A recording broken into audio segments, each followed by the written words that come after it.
Welcome into our 2025 schedule reaction show presented by Ticketmaster, coming to you from the Bucs studio presented by Ticketmaster. Casey Phillips here with senior writer and editor Scott Smith. Another year, another exciting schedule. I love how we all just get really excited to see it come out. We already know who we're playing, but you never know the when and the timing, the order, all of that, and the way. And we love to predict, right? Even though every year everyone's wrong about it, but we love to predict what parts of the schedule are going to be harder or more interesting, or the storylines that are going to be there. And we always know we're going to be wrong about a bunch of things, but it's still like fun the draft to do. In that way. Exactly. We love a mock draft. We love a schedule breakdown show. And so we decided we were going to go through some different segments, what stands out to us about different parts of the schedule for the Buccaneers. Before we get into that, though, any kind of initial just thoughts about when you look at it as a whole? Well, this is the 50th schedule we've ever had. I like it.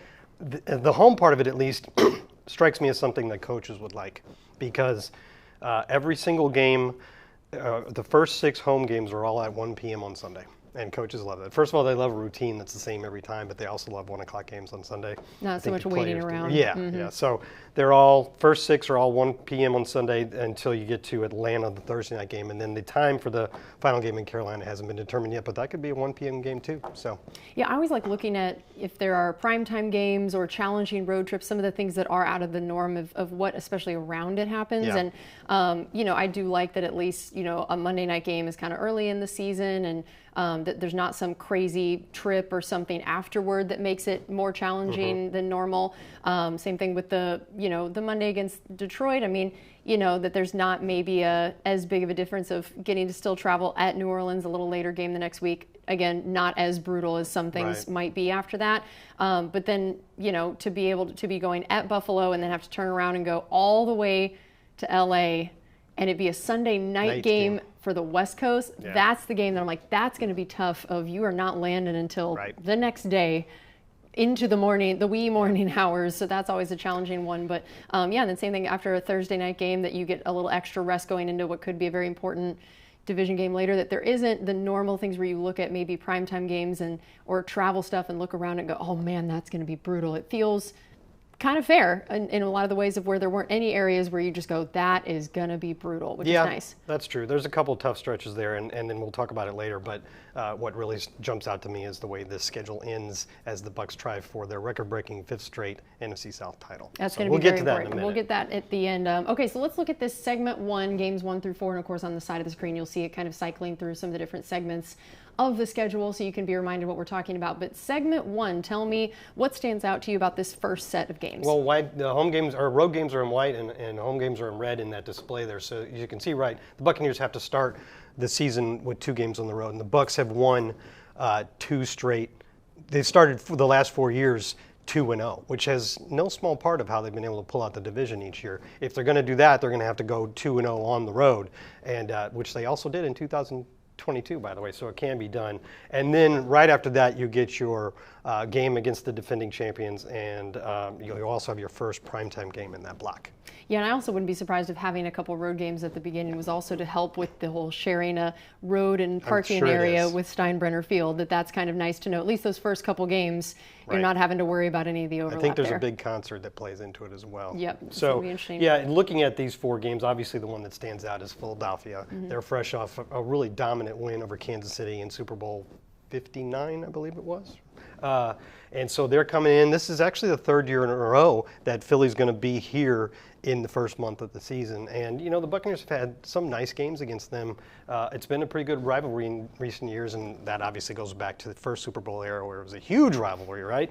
But, I mean, this Philadelphia team that's going to come in is loaded. And they just won the Super Bowl, obviously, but I think most analysts would say they have the most complete roster in the league, especially after adding Saquon Barkley, and you see Jalen Hurts there with all those weapons around him. On defense, they have Jalen Carter, maybe the most dominant, or one of the most dominant interior linemen in the league. And then, of course, last year, they really rebuilt their secondary with Quinyon Mitchell and Cooper DeJean. And, of course, they have the tush-push play, which the Buccaneers have stopped once or twice, but it's pretty hard to stop. And as of now, we don't know if that's going to be a legal play yet, but they'll bring it here if they can.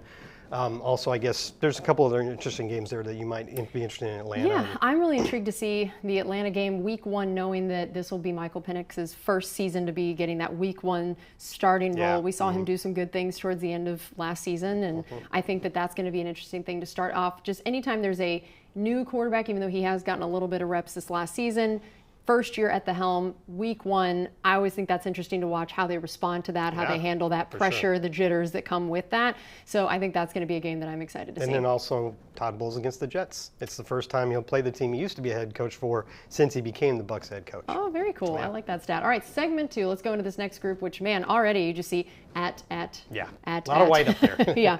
So we called this part Road Warriors. The Buccaneers have 3 of 4 on the road, and this is kind of a tough stretch.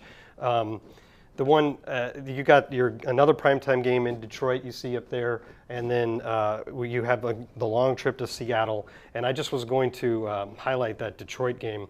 That's another one of these kind of recent decent rivalries. You had the Buccaneers lose to Detroit in that really tight NFC divisional game in Baker Mayfield.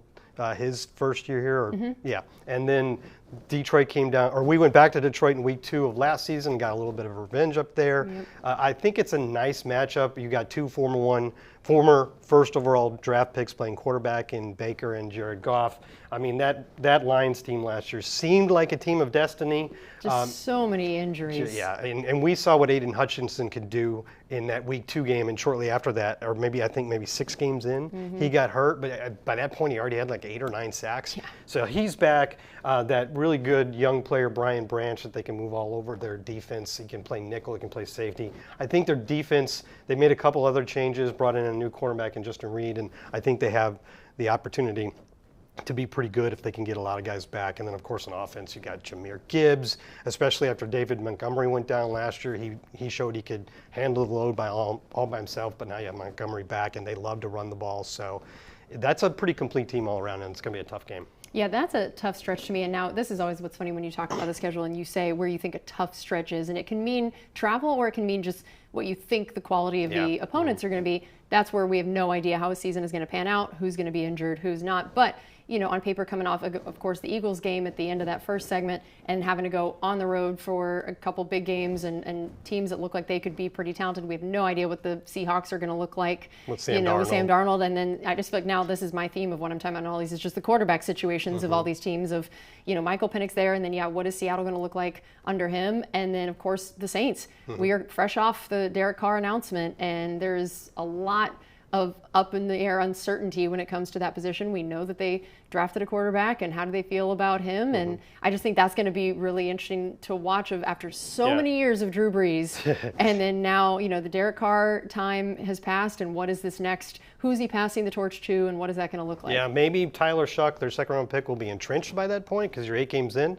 Or maybe they'll still be trying to figure it out, and you'll be looking at Spencer Rattler or Jake Haener, or it might be a week-to-week kind of thing. So even in week 8, that could be a situation. Very interesting. Okay, then there's a much-earned bye week, which, that's always a big part of it. And look at just smack dab in the middle of the season there, which is nice. You always want it to maybe be a little later, but at least it's not in that first bit where you're like, oh my gosh, we have just started this thing. We don't need a bye quite yet. So whenever the bye comes, we always say, very needed, very helpful, but it looks like it being just smack dab in the middle there is... I guess that's kind of what you asked for. Kind of nice. So there's the bye week. So then now, next grouping of teams, what stands out to you? Well, in the middle of that, I think you see 2 really prime contenders in each conference, and it's back-to-back road trips at Buffalo and at the Los Angeles Rams. Obviously, Buffalo, and since Josh Allen's second or third season when he really turned the corner, have been a prime Super Bowl contender every year. Just can't seem to get past the Chiefs for the most part.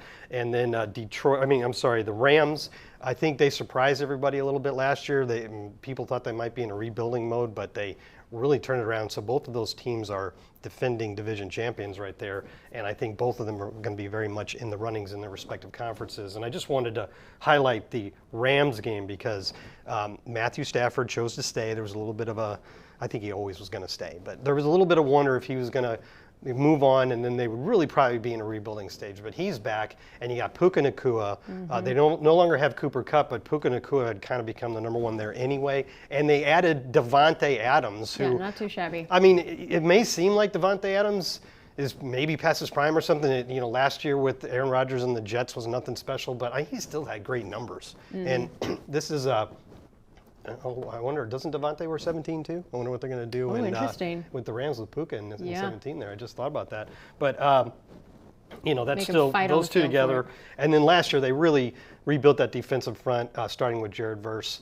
And so, again, it's a team that's solid on both sides of the ball. And then there's a couple other interesting matchups in that segment. Yeah, I think that is going to be a really interesting setting. And, of course, as we talk about going to Buffalo, great place to play, a lot of great fan energy, and that's a big one. And like you said, that's a time of the year where now you're getting into the mid to late November of when all the playoff races are really heating up, and that's going to be a game that I think could be really significant for both teams, even though it's not a division game, it's not a conference game. It just feels like that time of year, knowing that these are two teams that are going to be really trying to make that playoff push. I think that could be a lot of fun energy, and not a team that the Bucs get to face all that often. Yeah. So we've only gone to them, I think, once, couple times in my time here, So I think that's going to be a lot of fun to watch. I mean, you could follow up your young quarterback theme there too with the New England Patriots and Drake May. That's really true. had an outstanding rookie season, and they've done a lot to put pieces around him. I love how in every section we have a team that we're just like, that'll be interesting to watch what they're doing with their quarterback area. Yeah, exactly. All right, let's go to our final section here. This is where the whole NFC South, all the kit and caboodles feel like they're going to get one. Yeah. And since the 17th game, this doesn't work out as nice mathematically. There's 5 games in this segment, not 4, but that allows us actually to include the Saints in week 14. So if you look at that schedule for the last 5 weeks are at home against New Orleans, at home against Atlanta, at Carolina, at Miami, and then Carolina at home. So 4 of your 6 NFC South games in the last 5 weeks. And if you notice, I didn't know, it took me a while to notice this, all 3 of our home games against our NFC South opponents are all in that stretch there.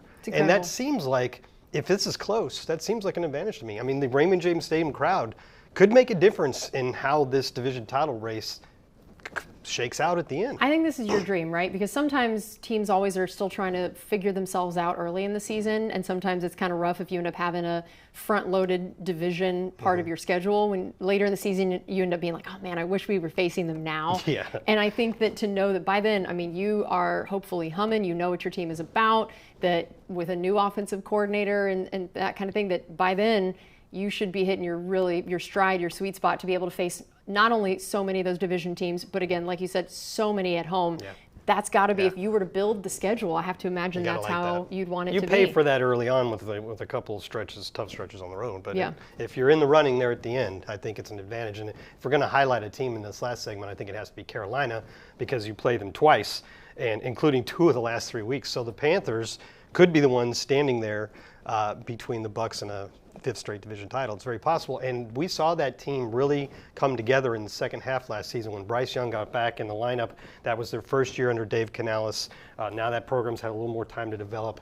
And not only did Bryce Young look a lot better in the second half of last year, but now he has Ted McMillan as his number 1 target, which is something they really needed there. Somebody that can win jump balls for him and just get open and get those 3rd and 7 conversions that he needs. And then, you get Derek Brown on the defensive side back from injury. Their defense set a record for most points allowed last year, so they had a lot of work to do there, but they brought in a lot of veterans. And then you got Derek Brown coming back from injury and J.C. Horn finally getting to play long stretches without being injured. They'll probably take a big step forward. This Panthers team is one that a lot of analysts think is going to take a step forward this year. So giving them all season, you were talking about us having all season to get sort of gelled. Giving them all that time, they might be at their peak right then. It's going to be interesting. All right, that's going to do it for us on this schedule release show. We hope you guys are all going in there to get your tickets, figuring out which games you are going to check out. This is going to be an incredible season with a lot of really fun games, especially, like we said, those at home. You are going to want to be there helping that team out as the season wraps up against all those NFC South opponents. So go snatch up those tickets and go Bucs.